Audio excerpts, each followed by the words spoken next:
प्यारे इस्लामी भाइयों, आज मैं आपको गुस्ल करने का सुन्नत तरीका क्या है वो बताने जा रहा हूँ।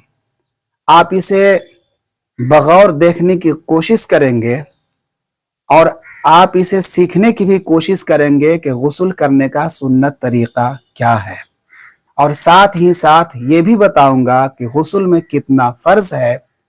अगर वो फ़र्ज की अदायगी नहीं की जाएगी तो कितना हूँ पानी आप पूरे जिस्म पर बहा लेंगे, आपका गुस्ल मुकम्मल नहीं होगा। और जब आपका गुस्ल मुकम्मल नहीं होता है तो यकीनन आप पाक व साफ नहीं होते हैं, आप नापाक रहते हैं। और जब आप नापाक रहेंगे तो आपका कोई भी अमल अल्लाह रब्बुल इज़्ज़त की बारगाह में कबूल व मकबूल नहीं होता है। तो सबसे पहले आपको गुस्ल का इरादा करना है, और जब आप इरादा कर लेंगे तो जब आप गुस्ल खाना में आएंगे गुस्ल करने के लिए, तो सबसे पहले आपके जिस्म पर जो नापाक कपड़ा है आप उसे अपने से दूर कर लें। इसलिए कि अगर आप उस नापाक कपड़े को दूर नहीं करेंगे तो बदन पर जो आप पानी बहाएंगे और उस नापाक कपड़े में जा करके जो पानी बहेगा तो नजासत को और ज्यादा फैलाएगा, तो आप साफ सुथरा नहीं होंगे। तो सबसे पहले आप उस कपड़े को दूर कर लीजिए जिस पर नजासत लगी हुई हो। उसके बाद आप क्या करेंगे, दोनों हाथों की हथेली को यहाँ तक गट्टों तक 3 मरतबा धोएंगे। जिस तरह से मैं धो रहा हूँ उसी तरह से आप इसे धोएंगे। और धोने के बाद आप जहां गुस्ल कर रहे हो आप वहां बैठ जाएंगे। बैठने के बाद यहाँ नाफ से लेकर के आप नीचे वाले हिस्से में 3 मरतबा पानी बहाएंगे। देखिए, मैंने नहाने वाला जो बर्तन है इसे दूर रखा है। क्यों दूर रखा है कि जब हम अपने बदन पर पानी डालेंगे तो इसका छींटा जो है इसमें नहीं पड़ेगा। और मैंने हाथों को पहले इसलिए धो लिया है ताकि मेरा जो हाथ है वो साफ सुथरा हो गया। अब अगर मेरा हाथ इस पानी में जाता भी है तो ये पानी खराब नहीं होगा। और अगर बगैर हाथ धोए मैं अपने हाथों को इस पानी में डालता हूं या मेरा हाथ इस पानी में चला जाता है तो ये पानी खराब हो जाता है, और इससे अगर हम गुस्ल करेंगे तो हमारा गुस्ल जो है मुकम्मल नहीं होता है। कोई बर्तन से पानी लेंगे और पानी लेने के बाद इस तरह से नाफ के नीचे जो है पानी 3 मरतबा बहाएंगे। पानी जब आप बहा लेंगे 3 मरतबा, उसके बाद सबसे पहला जो फर्ज गुस्ल का है वो क्या है, कुल्ली करना है। तो आप किस तरह से कुल्ली करेंगे मैं आपको प्रैक्टिकल तौर पर बता रहा हूं। क्या आपने पहले हाथों को धो लिया था इस तरह से, उसके बाद आप 3 मरतबा कुल्ली करेंगे।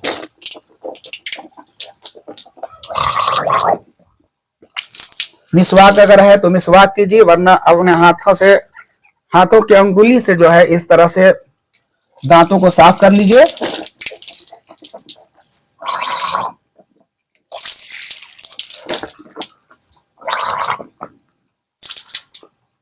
आपने कुल्ली कर लिया, उसके बाद नाक में पानी डालिए।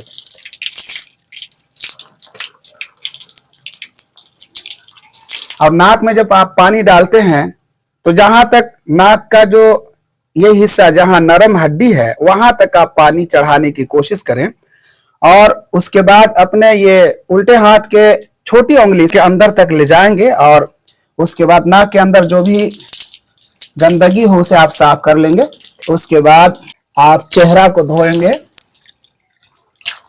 इस तरह से आप चेहरा को पूरा धो लीजिए। उसके बाद अपने हाथों को धो लीजिए यहाँ तक। ये एक तरह से वजू आप कर रहे हैं, अभी आप वजू कर रहे हैं। पूरा साफ करने के बाद आप सर का मसह कर लीजिए। मसह किस तरह से करेंगे आप देखिए, इस तरह से आप हाथों को ले जाएंगे, यहाँ लाने के बाद यहाँ तक लाएंगे और यहाँ से इस तरह करेंगे। उसके बाद इस तरह करने के बाद अंगूठा को यहाँ लाएंगे, उसके बाद इस तरह आप करेंगे। आपका मसा हो गया। उसके बाद आप पैरों को धो लेंगे। पैर को धोएंगे तो याद रखेंगे ये उल्टे हाथ की जो छोटी उंगली है इससे आप पैर का जो उंगली है उसका खिलाल कर लेंगे। और खिलाल करने के बाद आप दूसरे पैर को आप इस तरह धो लेंगे। आपने वजू कर लिया है। गुस्ल का आपने 2 फर्ज को अदा कर लिया है। पहला आपने कुल्ली कर लिया, दूसरा क्या है, नाक में पानी डालना है, उसको आपने डाल लिया। अब तीसरा जो फर्ज है वो क्या है, पूरे बदन में पानी बहाना है। तो पानी बहाने के लिए आपका जो सुन्नत तरीका है, पानी को इस तरह से लेने के बाद इस कांधे पर 3 मरतबा डालेंगे पानी को। यहां से मैंने इस तरह डाला, इस तरह पानी डालने के बाद ये मेरा हिस्सा जो है आधा हिस्सा भीग जाएगा।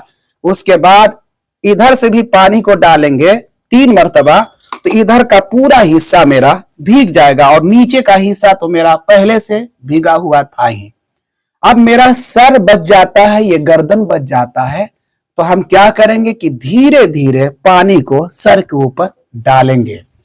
कि बहुत लोग डायरेक्ट गुस्ल खाने में आते हैं और डायरेक्ट जो है अपने सर पर पानी डाला करते हैं। ऐसा बिल्कुल नहीं करना चाहिए। साइंसी एतबार से भी अगर आप इस तरह करते हैं तो यकीनन कभी आपको नुकसान हो सकता है, इसलिए कि सर इतना नाजुक जगह है कि अगर डायरेक्ट पानी इस पर डाला जाता है तो कभी कभी फालिज का भी शिकार होने का खदशा रहता है।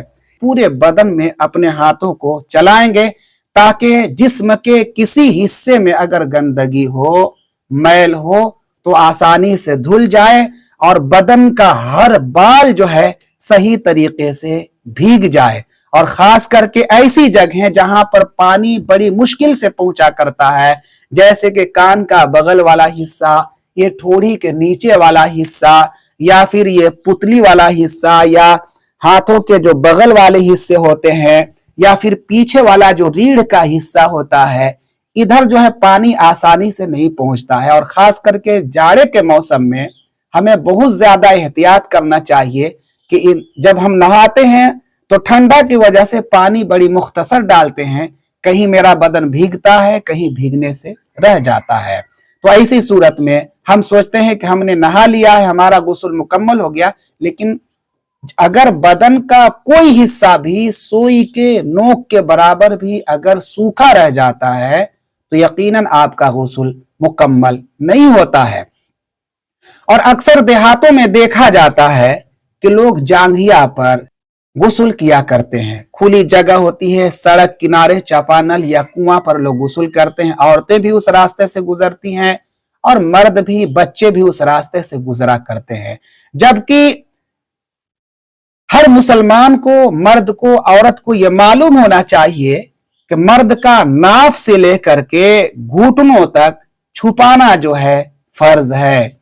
ये मर्द का ये हिस्सा नाफ से लेकर के घुटनों तक सतरे औरत है, इसका छुपाना जो है हर हाल में जरूरी है।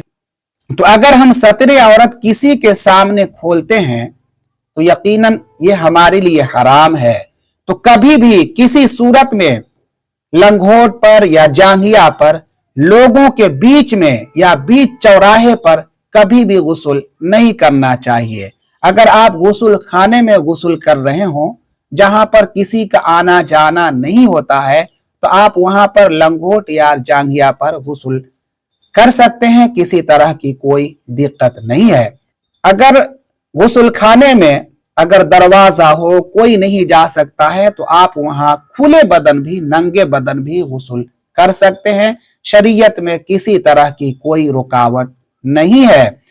हाँ, एहतियात जरूरी है कि आप अगर खुले बदन हो तो फिर आपका चेहरा या आपका पीठ जो है काबे की जानिब नहीं होना चाहिए। और औरतें अगर नहा रही हो, औरतें अगर गुस्ल कर रही हो, अगर उनके सर के बाल गोंदे हुए हों और गोंदने की सूरत में अगर पूरा सर का बाल नहीं भीग पाता है तो उनके लिए जरूरी है कि वो गोंदे हुए बाल को खोल लेंगी और उसके बाद वो सर को भिगाएंगी, अपने सर पर पानी डालेंगी, तभी उनका गुस्ल मुकम्मल हो पाएगा। और साथ ही साथ अगर नाकों में नथुनी पहनी है, कान में बाली, अगर बालियां वगैरह पहनी हो तो उनका भी हिलाना बहुत ही जरूरी है। आपने पूरे बदन को मल लिया और मलने के बाद अब आप चाहे तो साबुन लगा सकते हैं या शैम्पू का इस्तेमाल कर सकते हैं और बदन पर जितना चाहे आप पानी बहा सकते हैं। नहाने का सुन्नत तरीका यही है। अगर आप इस तरीके से गुस्ल करते हैं तो यकीनन आपका गुस्ल हो जाता है। इसलिए कि सफाई जो है आधा ईमान है। अत्तहारतो निस्फुल ईमान, अगर आप सफाई बेहतर तरीके से नहीं करते हैं, गुस्ल बेहतर तरीके से नहीं करते हैं, तो आप पाक व साफ नहीं होते हैं और आपकी इबादत भी रब तबारक व तआला की बारगाह में काबिल कबूल नहीं हो सकती है। तो आपने समाअत किया कि गुस्ल कैसे किया जाता है, सुन्नत तरीका क्या है और गुस्ल में कितना फर्ज है। आप इसे याद रखने की कोशिश करें और दूसरों तक इस बात को पहुंचाने की कोशिश करें।